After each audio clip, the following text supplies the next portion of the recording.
ஜெய் ஸ்ரீ மாத்திரை நமக ஜெய் குருத்த ஜெய் குரு பரசுராம். நமஸ்காரம். நான் கரூர்லேருந்து வல்சலா பண்ணிக்க பிரசன்ன ஜோதிடர். இன்றைக்கி நம்ம ஆவணி மாத பலன்கள் மகர ராசிக்கு எப்படி இருக்குன்னு பார்க்க போகிறோம். இந்த மாதம் ரோகிணி நட்சத்திரத்தில் பிறக்கிறதுனால மகர ராசியில் இருக்கக்கூடிய திருவோண நட்சத்திரக்காரங்க கட்டாயம் பரிகாரம் பண்ணிக்கணும். என்ன பரிகாரம் பண்ணணும் அப்படின்னா, இந்த மாதம் பிறக்கிற அன்னைக்கு, அதாவது 17ஆம் தேதி ஞாயிற்றுக்கிழமை அன்னைக்கு நீங்கள் காலையில் ஓகேங்களா, காலையில் போய் வீட்டுக்கு பக்கத்தில் இருக்கக்கூடிய கோயிலுக்கு போய்க்கோங்க. அதாவது பெருமாள் கோயிலாக இருந்தாலும் சரி, சிவன் கோயிலாக இருந்தாலும் சரி, அந்த கோவிலில் இருக்கக்கூடிய பசுமாடும் கன்றும் இருக்கும் இல்லையா, அதுக்கு குடிக்கிறதுக்கு ஜலம் கொடுக்கறது, வைக்கப்பல் கொடுக்கறது, இதெல்லாம் கொடுத்து ஆசீர்வாதம் வாங்கிக்கிட்டு அதுக்கப்புறம் என்னென்னா, ஒரு சொம்பில் நீங்கள் ஃபுல்லாக பசும்பாலோ அல்லது நெய், ஒரு சொம்பு எடுத்துகிட்டு அதில் பசும்பால் எடுத்து தானம் பண்ணலாம். அல்லது ஒரு சொம்பு நிறைய நெய்யை வச்சு தானம் பண்ணலாம். முடிந்தவங்க வசதி இருக்குது அப்படின்னா பசுமாட்டையே தானம் பண்ணலாம். அது உங்களுடைய விருப்பம். ஆனால் கட்டாயம் இதில் எது உங்களால் முடியுமோ அதை நீங்கள் பண்ணுங்கள். இதை பண்ணுறதுனால ஒரு வருட காலம் வரைக்கும் உங்களுக்கு பொருளாதார தட்டுப்பாடு ஏற்படாது. அதே மாதிரி இந்த விபத்து கண்டம், ஆயுள் கண்டம்லாம் தவிர்க்கப்படும். நல்ல நீண்ட ஆயுள் ஆரோக்கியம் உங்களுக்கு கிடைக்கும். அதே மாதிரி இந்த ஒரு வருடம் முழுவதுமே உங்களுக்கு சகல விதமான சௌபாக்கியங்களும் கிடைக்கும். பொருளாதாரத்தில் நல்ல வளர்ச்சி நிலையை நோக்கி போகும். இதனால் உங்களால் என்ன முடியுதோ இந்த பரிகாரத்தை நீங்கள் செய்யுங்க. பொதுவாக மகர ராசியை பொறுத்த வரைக்கும் ரொம்ப ரொம்ப நல்லா இருக்குது. இந்த ஆவணி மாதம் நிறைய நன்மைகள் நடக்க போகுது. இவ்வளோ நாளாக கொஞ்சம் சம்டைம் மன சங்கடங்கள், இறுக்கங்கள், பதட்டங்கள், இந்த மாதிரி இனம் புரிய கவலைகள் இருந்திருக்கும். அது எல்லாமே இந்த மாதம் உங்களுக்கு தெளிவு பிறக்கும். இதுதான் அப்படிங்கிற ஒரு தெளிவுக்கு நீங்கள் வரக்கூடிய மாதம் தான் இந்த மாதம். அதே மாதிரி 9ஆம் இடத்துல உங்களுக்கு செவ்வாய் ஆட்சி பெற்றிருக்காரு. இது ஒரு நல்ல அமைப்பு. 11 கூடையவர் லாபஸ்தானாதிபதி 9ஆம் இடத்துல இருக்கார். அதே மாதிரி இன்னொன்று என்னென்னா, உங்களுக்கு நல்ல ராஜயோகத்தை கொடுக்கக்கூடியவர் சுக்கிரன். இந்த சுக்கிரன் என்னென்னா 5 குடையவரும் 10 குடையவராக இருக்கார். அவர் 21ஆம் தேதி, ஆகஸ்ட் மாதம் 21ஆம் தேதி உங்களுக்கு கடக ராசிக்கு வர்றாரு. அதாவது 7ஆம் இடத்துக்கு உங்களுடைய ராசியை பார்க்குறாரு. அப்போது சுக்கிரன் உங்களுடைய ராசியை பார்க்குறது ஒரு அதிர்ஷ்டமான செய்தி. அது மட்டும் இல்லாமல் 2ஆம் இடத்துல ராகு இருக்குது. அதே மாதிரி அஷ்டமஸ்தானத்தில் சூரியன் இருக்கார். புதனும் வரப்போகிறாரு. இந்த புதன், சூரியன், கேது சேரும்போது மட்டும் ரொம்ப கவனமாக இருந்துக்கணும். தொழில் ரீதியாக நிறைய பணம் காசு வர்றது, தொழிலில் புது புது முயற்சி எடுக்கிறது, ஏற்றுமதி சார்ந்த தொழில், இறக்குமதி சார்ந்த தொழில்கள்லாம் நல்லா இருக்கும். வெளிநாட்டிலிருந்து நிறைய ஃபாரின் ஃபண்டு வர்றதுக்கு உண்டானது, வெளிநாட்டில் முதலீடு செய்கிறது, வெளிநாட்டோட முதலீடு இங்கே உங்களோட பிஸ்னஸில் பண்ணுறது, இந்த மாதிரி அமைப்புகள்லாம் நடக்கும். தொழில் மூலிமா நல்ல லாபம் சம்பாதிக்கிறது, ஆதாயம் பார்க்குறது, இது எல்லாமே உறுதியாக இருக்குது. அதேமாதிரி புது பார்ட்னர் கிடைப்பாங்க. உங்களுக்கு இவ்வளோ நாளாக இந்த பிஸ்னஸை ரன் பண்ணுறதுக்கு எந்த சோர்ஸுமே இல்லாமல் இருந்தால் கூட இந்த சுக்கிரனுடைய அனுகிரகத்தினால இந்த மாதம் ஒரு நல்ல சோர்ஸ் உங்களுக்கு உருவாகும். அதே மாதிரி உத்தியோகத்தில் இருக்கவங்களுக்கு நல்ல ப்ரமோஷன்ஸ், உங்களுடைய உழைப்பு பாராட்டும் அங்கீகாரமும் கிடைக்கும். ஒரு சிலருக்குள்ள கவர்மெண்ட் ஜாப் கிடைக்கிறதுக்கு உண்டானது இருக்குது. உத்தியோக மாற்றம், தொழில் மாற்றம் உறுதியாக உண்டு இந்த மாதம். புதனும் சூரியனும் கேதுவும் அஷ்டமஸ்தானத்தில் இருக்காங்க. நான் சொல்கிறது தான் மகர ராசியுடைய பெண்களுக்கு கணவருடைய தேக ஆரோக்கியத்தில் கவனமாக இருக்கணும். ஏன்னா அஷ்டமஸ்தானம்ங்கிறது மாங்கல்ய ஸ்தானமாக இருக்குது. இப்போது இந்த இடத்துல இந்த மாதம் 7ஆம் தேதி, அதாவது செப்டம்பர் மாதம் 7ஆம் தேதி கிரகணம் நடக்க போகுது. அது கிரகணம் இங்கே இல்லை, இந்தியாவில் இல்லை. ஆனாலும் அது உங்களுக்கு 8ஆம் இடத்துல இருக்கனால மகர ராசியில் இருக்கக்கூடிய பெண்கள் இந்த மாதம் உங்களுடைய குடும்பத்திலையும் சரி, கணவர்கிட்டையும் சரி, கணவருடைய தேக ஆரோக்கியமாக இருந்தாலும் சரி, கணவர்கிட்ட உங்களுடைய வாக்குவாதமாக இருந்தாலும் சரி, கட்டாயம் கவனமாக இருக்கணும். தேவையில்லாத வார்த்தைகளை விட்டுறக்கூடாது. மாங்கல்ய ஸ்தானத்தில் இந்த கிரகணம் நடக்க போகுது. அஷ்டமஸ்தானத்தில் கிரகணம் நடக்குது. அது பெண்களை பொறுத்த வரைக்கும் மாங்கல்ய ஸ்தானமாக இருக்கனால நிறுத்தி நிதானமாக எல்லா விஷயத்தையும் செய்யணும். டக்குன்னு செய்யக்கூடாது. இந்த விஷயத்தை செய்கிறதுனால நமக்கு ஏதாவது பிரச்சனை வருமா அப்படிங்கிறத பார்த்து செய்யுங்க. ஆணாக இருந்தாலும் சரி, பெண்ணாக இருந்தாலும் சரி, ஒரு விஷயத்தை ஹேண்டில் பண்ணும்போது பொறுமையாக ஹேண்டில் பண்ணுங்கள். அதே மாதிரி வண்டி வாகனங்களில் போகும்போது கவனமாக இருங்க. ஹெல்த்தில் ஏதாவது ஒரு பிரச்சனை அப்படின்னா உடனடியாக டாக்டர்கிட்ட காமிக்கிறது நல்லது. ஆண்களுக்கு அது ஆயுள் ஸ்தானமாக இருக்கனால உடனடியாக எந்த ஒரு தாமதமுமே இல்லாமல் மருத்துவ ஆலோசனைக்கு போயிருங்க. கன்ஃபியூஸாக இருக்கும் பட்சத்தில் 2 தடவை 2 டாக்டர்கிட்ட என்ன செய்யுங்க, ஒப்பீனியன் கேளுங்க. உயிர் சம்மந்தப்பட்ட இடம்ங்கிறதுனால கவனமாக இருக்க சொல்கிறேன்.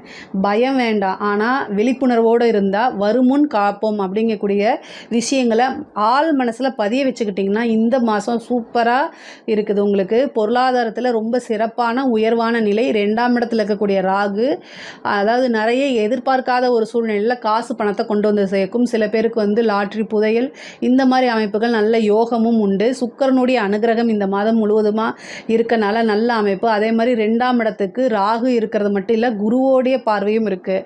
அப்போ என்னென்னா திடீர்னு ஒரு பணம், எதிர்பார்க்காத ஒரு பணம், பினாமி சொத்துக்கள் இந்த மாதிரி விஷயங்கள் நடக்கும். உயில் சொத்துக்கள் இருந்த பிரச்சனைகள்லாம் நீங்கி உயில் சொத்துக்கள் வந்து சேர்றதுக்குண்டான அமைப்புகள் இருக்குது. நிறைய பேர் வந்து வெளிநாட்டுக்கு வேலைக்காக போகிறது, தொழில் ரீதியாகவோ உத்தியோக ரீதியாகவோ படிப்பு ரீதியாகவோ வெளிநாட்டுக்கு போகிறதுக்குண்டான அமைப்புகள் இருக்குது.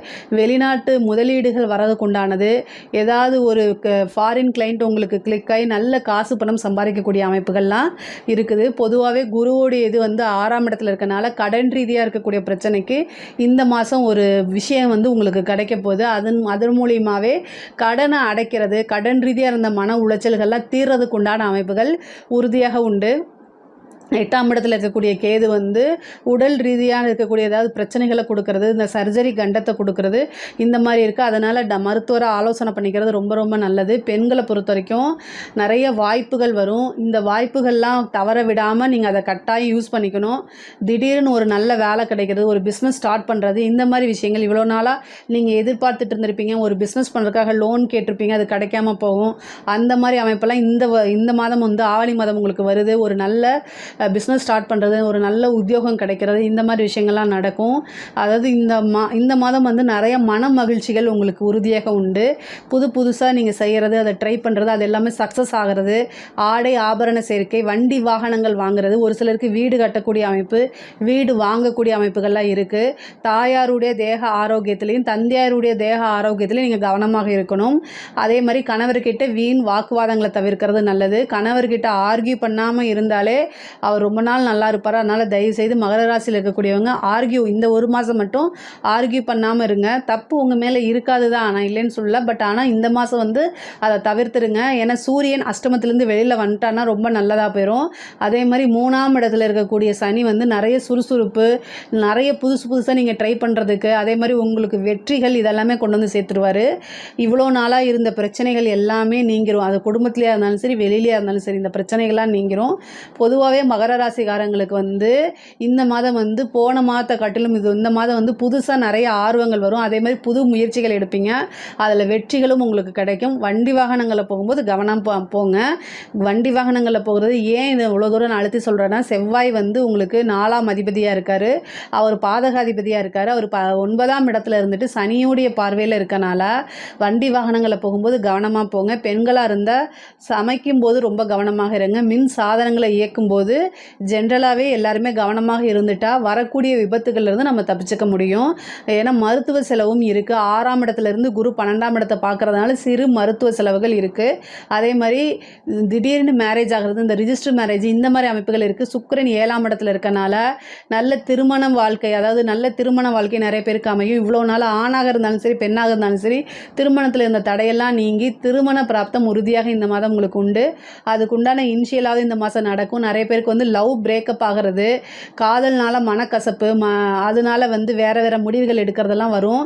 ஒரே ஒரு விஷயம், ஒருத்தங்க இல்லைன்னா இன்னொருத்தங்க கட்டாயம் வாழ்ந்து தான் ஆகணும். மூவ் ஆன் பண்ணி போக பழகிக்குங்க. அஷ்டமத்தில் கிரகம் இருக்கனால மனக்குழப்பங்கள், தீராத ஒரு விஷயத்தை தாங்கிக்கவே முடியாத அளவுக்கு வலி இதெல்லாம் கொடுக்கும்.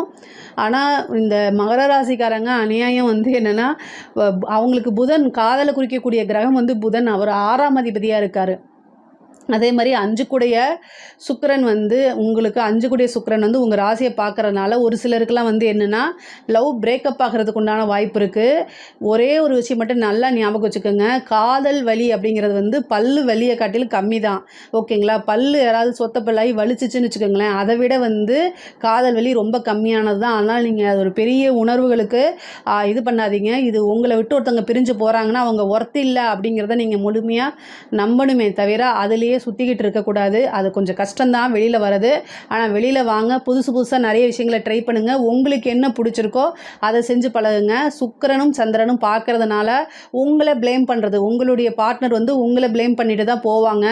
நீங்கள் டேக் இட் ஈஸியாக எடுத்துக்கிட்டு மூவ் ஆன் பண்ணி போனீங்க அப்படின்னா சூப்பரான லைஃப் உங்களுக்கு காத்துக்கிட்டு இருக்குது. பொதுவாகவே 7ஆம் இடம் வந்து உங்களுக்கு கடகராசி சிம்ம, அதாவது சந்திரனா அதிபதியாக வரதுனால எப்போவுமே உங்களுக்கு ஒரு நல்ல வாழ்க்கை, ஒரு விஷயம் போனால் இன்னொரு விஷயம் நல்ல வாழ்க்கை காத்துக்கிட்டு இருக்குங்கிறத மனசில் பதிய வச்சிட்டிங்கனாலே எல்லா விஷயத்தையும் ஈஸியாக மூவ் ஆன் பண்ணி போயிடுவீங்க. மகர ராசிக்காரங்க, முக்கியமாக திருவோண நட்சத்திரக்காரங்க ஒரு பிரபலிய யோகம் இருக்குது அவங்களுக்கு. திருவோண நட்சத்திரனாலே அது வந்து ஒரு பெருமாளுடைய நட்சத்திரம், மகாவிஷ்ணுவுடைய நட்சத்திரம்.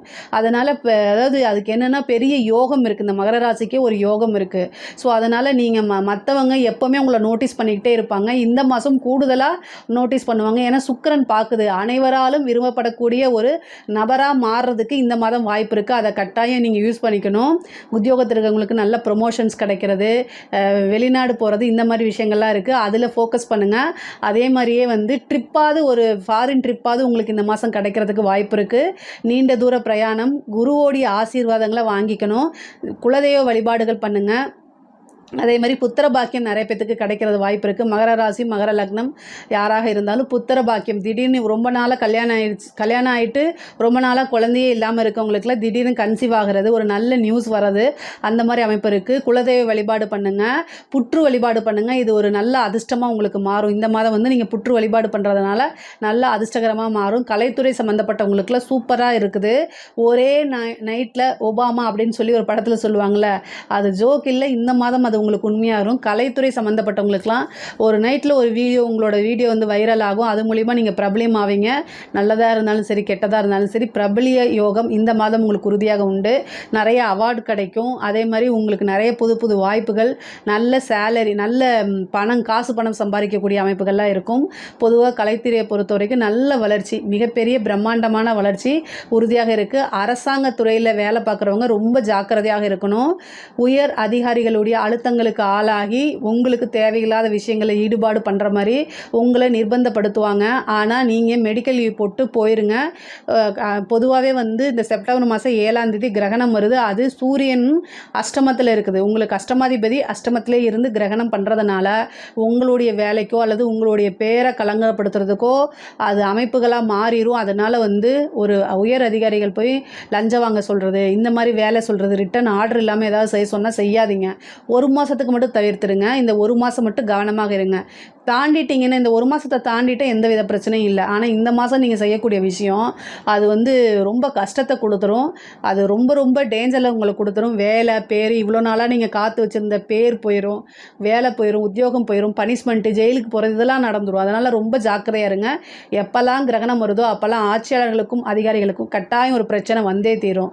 அதனால தான் இவ்வளோ தூரம் நான் அழுத்தமாக சொல்கிறது. அதே மாதிரி அரசியல்வாதிகளுக்கு வளர்ச்சி, ஆனால் நெகட்டிவாக உங்களை வந்து போர்ட்ரேட் பண்ணுறது, சோஷியல் மீடியாவில் வந்து ஒரு டோல் மெட்டீரியலாக நீங்கள் மாறுறது, இது மாதிரி விஷயங்கள்லாம் வாய்ப்புகள் இருக்குது. அதனால் கவனமாக இருங்க. ஆட்சியாளர்கள் செய்யக்கூடிய ஒவ்வொரு விஷயத்தையும் கவனமாக செயல்படுங்க. நீங்கள் எடுக்கக்கூடிய முயற்சிகள் ஃபெயிலியர் ஆகும். இந்த ஒரு மாதம் ரொம்ப அமைதியாக இருந்துட்டு நீங்கள் இப்போ ப்ரெஸ்ஸுக்கு வந்து பேட்டி கொடுக்குறது, மீடியாவில் பேட்டி கொடுக்குறது, இந்த மாதிரி விஷயங்கள்லாம் நீங்கள் சொல்லக்கூடிய வார்த்தைகள், நீங்கள் செய்யக்கூடிய வார்த்தைகள்லாம் ரொம்ப அளவு கடந்து வந்து உங்களை ஃபோக்கஸ் பண்ணுவாங்க. அதனால் கவனமாக இருந்துட்டிங்கன்னா பிரச்சனையே கிடையாது. பொதுவாக மகர ராசிக்காரங்களுக்கு மன உளைச்சலை ஏற்படுத்தணும்னு சில பேர் வருவாங்க. நான் உனக்கு நல்லது தான் செய்கிறேன்னு சொல்லிட்டு வருவாங்க. அவங்க பேச்சை கேட்காதீங்க. அமைதியாக இருங்க. அமைதி அமைதி அமைதி, அமைதியோ அமைதி அப்படிங்கிற மாதிரி நீங்கள் இருந்துட்டிங்கன்னா சூப்பராக இருக்குது. பொருளாதாரத்தை பொறுத்த வரைக்கும் நல்ல உயர்வு, குடும்பத்திலையும் ரொம்ப நல்லா இருக்குது. அதாவது தாய் தந்தையருடைய தேக ஆரோக்கியம், கணவருடைய தேக ஆரோக்கியம், அதாவது ஆணாக இருந்தால் பெண், பெண்ணாக இருந்தால் பெண்ணாக இருந்தால் கணவனும், ஆணாக இருந்தால் மனைவியும் ஒருத்தரை ஒருத்தர் அண்டர்ஸ்டாண்ட் பண்ணி ஆரோக்கியத்தில் கவனமாக இருந்துட்டிங்கனாலே ரொம்ப போதும். மற்றபடி பொருளாதாரம், அதாவது தொழில், உத்தியோகம், இது எல்லாமே ரொம்ப ரொம்ப சூப்பராக இருக்குது. இதில் ஏதாவது சந்தேகங்கள் இருக்குது அப்படின்னா கமெண்ட்ஸில் கேளுங்க. கண்டிப்பாக நான் ஆன்சர் பண்ணுறேன். நம்மளுடைய சேனலை லைக் பண்ணுங்கள், ஷேர் பண்ணுங்கள், சப்ஸ்கிரைப் பண்ணுங்கள். நன்றி, வணக்கம்.